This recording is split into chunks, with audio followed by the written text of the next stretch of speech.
What is up, Mighty Reds family? This is my reaction to 442's video, why McAllister could potentially win Liverpool the Premier League title. The link to their video will be down in the description if you would like to go watch it after this without me interrupting the whole time. Without further ado, enjoy. Before we even get into the video, how good has McAllister been, by the way? He quite literally is the conductor of this team. We speed up when he wants us to speed up, and we slow down when he wants us to slow down. He did a job at CDM for the first half of the season, but ever since Endo has been a mainstay in the team, he's been unleashed and he has been absolutely brilliant. But with that said, let's get into the video. Hiya everybody, Adam Cleary from 442 here, and I was going to do a big, elaborate, very clever introduction about Alexis McAllister for this video, but instead, I'm just going to take a direct quote from a really close personal hero of mine, Marge Simpson, and say, I just think he's neat, but so neat, in fact, that I think he might be the thing that wins Liverpool this Premier League title.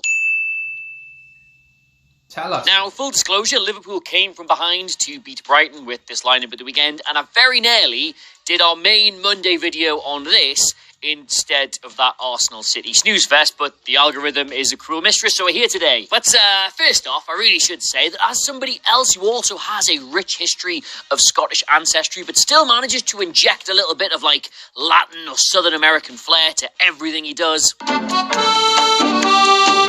I followed this journey that Alexis McAllister's been on this season with great interest, because he was absolutely sensational against Brighton at the weekend. This is an assist so good, I had to take a pregnancy test after seeing it, but it hasn't been like this all... He really has been so good, eh? And he has been everything that we thought Thiago was going to be, but obviously we all know Thiago's injury record. All season. For large parts, he really struggled. And that was, if you so recall, down to the incredibly chaotic transfer window that Liverpool had in the summer. They had this enormous squad overhaul planned with so many different contracts expiring and players getting past their physical peak that they moved really early in the window and got Alexis McAllister pretty much the day it opened. They then splurged the real money on Dominic Szoboszlai, safe in the knowledge that a bid from Saudi Arabia was coming from Jordan Henderson, freeing up one of the guaranteed starting positions in these attacking 8 roles, which both Szoboszlai and McAllister were perfect for. But then, oh no, the unexpected happened, and that same week, a £40 million offer for Fabinho, of all players, came through Liverpool's fax machine. Wait, no, hang on, it can't be. Nobody uses a fax machine anymore. Why do I still think it's that? It must be email. It has to be email by now for transfers. Which is a real shame, isn't it? Fax machine transfers like used to have on Dream Team, they were cool. I'm getting way off topic. Anyway, this left Liverpool with a fairly major problem. Because yes, they do normally use a 4-3-3 and they've used it loads this season. But if you remember last year, they were experimenting with the double pivot to try and get themselves a little bit more control of games. And you had several players who could sit in these pivot roles. You had Jordan Henderson, obviously, but now he's gone to Saudi Arabia. You had Fabinho, obviously, but now he's gone to Saudi Arabia. You had Naby Keita, obviously, but he's gone on a free transfer. James Milner wasn't adverse to sitting there, but now he's gone on a free transfer. Alex Oxlade-Chamberlain wasn't a stranger to that position. He's now gone on a free transfer. You've got Thiago, but he's literally only got one leg and probably never going to play again. So there's virtually no options here now. So with just like a month left in the transfer window, Liverpool found themselves... We really rode our luck in this transfer market. I know that people say Jörg Schmacker made some genius moves. I think he fell into a lot of genius moves because obviously we were going for Lavia for so long, and then we went over to Caicedo, got denied by both, and thank goodness we got Endo. I know that people will say, but Caicedo under Klopp, it could have been so different, but it also might not have been that different. You just never know. We really, really got lucky. I'm so glad that we ended up with Endo. He has been incredible. And Szoboszlai as well. This midfield 3 that we currently have, I don't think Endo is better than peak Fabinho yet. You never know. He could reach those levels. But this 3, I think, is better than the 3 of Henderson, Wijnaldum and Fabinho at their peaks. I know that that might be recency bias, but the reason I say that is because McAllister, Szoboszlai and Endo, they all have the defensive capabilities that the other three had, but the attack of Szoboszlai and McAllister is greater than the attack of Wijnaldum and Henderson. You see the assist McAllister's been getting. We've seen the long-range goals that Szoboszlai can score. This three, for me, I already think is better than the other three. I know people will probably disagree with me on that because those three were a part of our most success in a long, long time.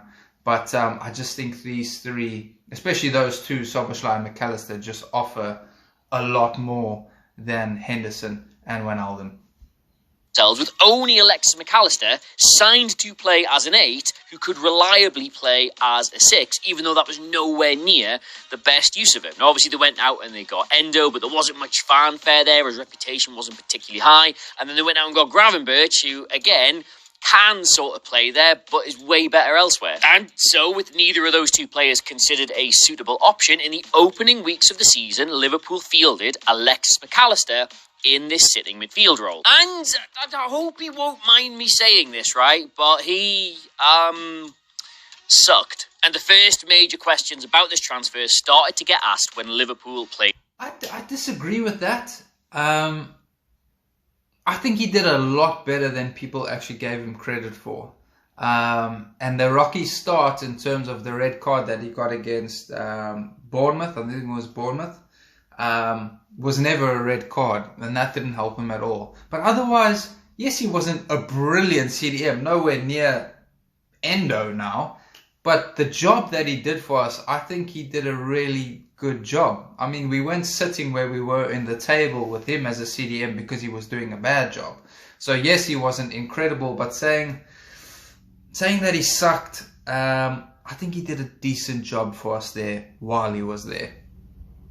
Bournemouth. Now, they did go on and win that game, so it wasn't a disaster, but McAllister looked completely lost in that fixture and wound up getting himself sent off. Incredibly harshly, yes, you are right to point that out, but it was a bad performance anyway in the 60 minutes leading up to it, so naturally, it invited a lot of scrutiny. And if we look at his heat map from that afternoon, it just paints such an obvious picture of a player really struggling to impact the game in any sense, because if you're sitting as the number 6 in a team with loads of possession, there just should be a really glowing red bit here where you're constantly getting on the ball and you're dictating the tempo and you're bringing other people into play. Or, if you're not in possession, where you're winning the ball back and you're putting your tackles in and you're making your defensive contributions. But as you can see, by just how anemic the shades of yellow are here, he's not really doing anything well. Now, if this sounds a little bit harsh to you, then it is, because I do think this is generally more of a system issue. If you look at the players who are around him in this game, he was always going to struggle. Liverpool have Diogo Jota up front, who was obviously going to drop away from the front line, inviting Mo Salah to get into that attacking space, but they've got Dominik Szoboszlai in the right-hand side 8, so he can add the width and cover over when Salah moves in field. So straight away, in a midfield 3, you're largely taking away any help he's going to get on the right-hand side, and Cody Gakpo is on the left, who just kind of does whatever Cody Gakpo wants to do, so he's not really going to be much help on that side either. Now, part of the plan with using this system was to allow Trent Alexander-Arnold to invert from right back and get involved there, which he did do sporadically in this game, but they only do that in possession. When Liverpool lose the ball, Alexander-Arnold's job is to get back into the right-back area, leaving, again, McAllister completely isolated. And I can remember watching this game at the time and noticing how much he was struggling in that role. He gave the ball away 11 times. I think he only had 80% pass accuracy, which for him is incredibly low. He was getting bullied off the ball. There wasn't players near him when he needed support. There was nobody in the right positions when he could get his head up on the ball. It just looked like such a bad fit. Now, the thing is, the problems here were pretty obvious even back then. Alexis McAllister is brilliant off the ball, but not in a way that shields the back four. He's really good at counter-pressing in the final third. And likewise, when he's on the ball, he's got a really short, sharp, incisive pass between the lines or in between defenders, which again is better utilised in the final third and can just be a bit nothingy in the middle of the park. Therefore, and this is not the first time I've said this in a video, the emergence of Wataru Endo into this Liverpool team has been a revelation. His getting to grips with the league and the system and everything that's required of him and becoming a guaranteed pick for Klopp when he's fit in this role means that Alexis McAllister can now play as this right-sided 8, and he's thriving as a result, right? But as for as yeah, I totally agree. Endo has been a revelation. He's been so good, so much better than so many of us thought he was going to be. I remember at the time when I made a video announcing that we had signed him, so many people in the comment section were basically saying, like, who is this guy? You know, we went from going for Caicedo to going for Endo. Who is Endo? So many people doubted him. I was quite excited at the time. The reason I was excited is because a couple of people reached out to me who watched him on a week-to-week basis in the Bundesliga and said, listen, you don't know what you've got here. He's a great player. He is a machine. So that made me excited. And then when that interview with Klopp came out, when we announced the signing, and he was saying how excited he is, and he said basically, just wait, you're going to see we've got a really good player here. That also made me excited. So I was quite excited, and I was so glad to be proven right. He has been phenomenal. And like I said earlier, he really has unleashed McAllister. And he's also good. He was talking earlier about passes that break the lines. Endo is really good at that. Maybe not long balls, but in terms of quick passes through the middle of a midfield to break the line, he's really good at that. Much as it's about the inclusion of somebody, it's the absence of somebody else which is also making this work. If Endo being amazing is the best thing that's ever happened to Alexis McAllister, Trent Alexander-Arnold being injured might be the second best thing. And that is because having to use Conor Bradley in this right back role, a player who wants to get all the way up and down that flank, is so much better for a player like McAllister than having Alexander-Arnold tuck in behind him and want to get on the ball himself. When you are defending against a 4-3-3 and one that has a lot of possession, what you expect to happen is the main 3 attacking threats be the forwards, but then the 8, these 2 here, will join in at some point. Now, whether that's someone gets up with the centre forward and just plays as number 9, whether somebody floats around, plays as a 10, maybe there's an interchange where somebody comes inside and they go wide, you expect these 2 players to be getting into the box in some way. But with Liverpool in recent weeks, and in particular in the Brighton game, when Mo Salah makes that run into the box to get alongside the centre forward, it's actually Conor Bradley who gets all the way up that side to provide the width. And it's this triangle here between Bradley, McAllister and Salah that is just so good for Liverpool. Like, their ability to play off each other, their ability to rotate, interchange positions is, I don't even know the words, like, scary. There's a great little one here where it's actually Conor Bradley who's gone inside and Salah's stayed out wide. Bradley turns to face McAllister when he gets on the ball, comes towards him, draws the defender out of this space. Salah gets in behind and McAllister floats a brilliant pass into him. This time Bradley's out wide, Salah's central, McAllister's got the ball again, and they do this brilliant bit of timing where Salah just trots towards McAllister, pulls the defender out of position, and they get over the top again. This time Salah's actually swapped with Núñez, but they do the exact same thing of dragging the defender out of position.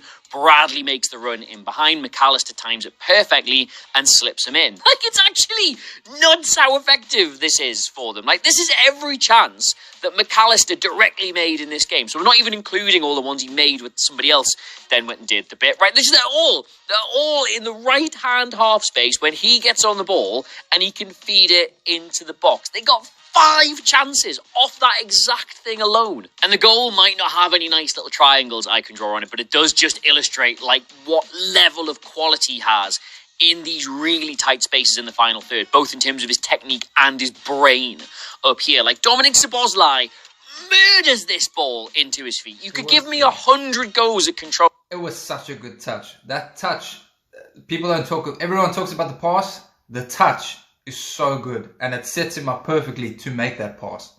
Pulling that, I think it would break my leg in most of them, but instead it sticks to McAllister's foot like chewing gum in hair. He's already done amazingly well to find himself in this much space on the edge of the box, and when he gets that ball, the Brighton defenders have to hit the panic button and rush out to him, thus leaving Mo Salah completely free. And to not only see this pass, but to weight it that perfectly, there are just Not many players in the league capable of doing both those things. And just to go back to that heat map from the Bournemouth game where he was clearly really struggling to find himself and to impose himself on the game, this is his heat map from the Brighton match. Like, straight away you can see exactly who this player is, where he wants to get on the ball, where he's most effective, how he can hurt the opposition. He's comfortable dropping into these deep areas and making a contribution there, sure, but if you can get him on the ball in this half space around the box, he is lethal. And he's now really found himself in this team, and the numbers are starting to reflect that as well. Like, if we look at his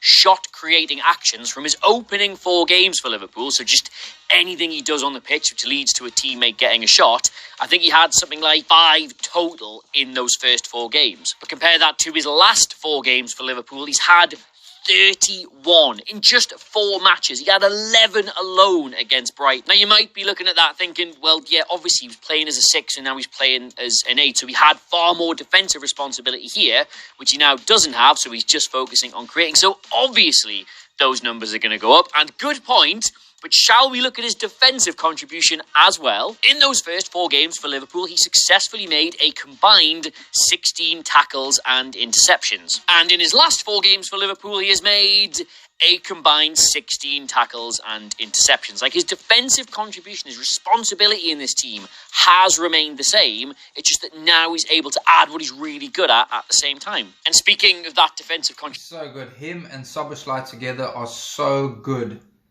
at the counter press, and we know that is a vital part of any Klopp team. That's what Henderson and Wijnaldum did, and that's what Szoboszlai and McAllister have to do, and they've been brilliant at it.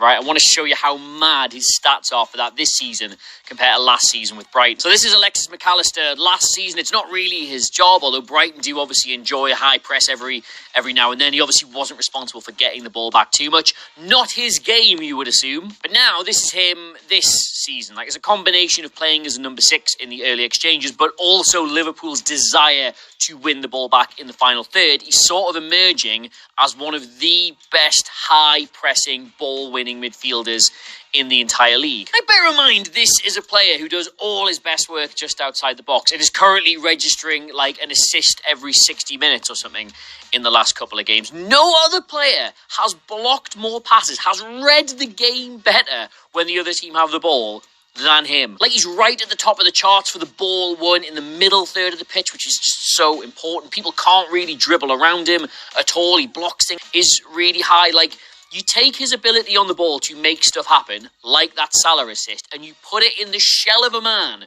who can win it back so fiercely, and yikes. And just to finish off here, this is every single defensive contribution McAllister made in that game, right? And there's only Lewis Dunk and Connor Bradley, or defenders, as you might call them, who had more in that match. I honestly think, right, he has become, this season, through a combination of, like, positional necessity, but also good coaching, probably the most well-rounded midfielder in the Premier League. Like, there is nothing he isn't in some way good at. So yes, there you go. This is like the 3rd Liverpool video I've done where the title is not why Endo is amazing, but the subtext is certainly inferred to be why Endo is amazing. So we will do one on him eventually, I promise, but today was just Alexis McAllister. I thought he...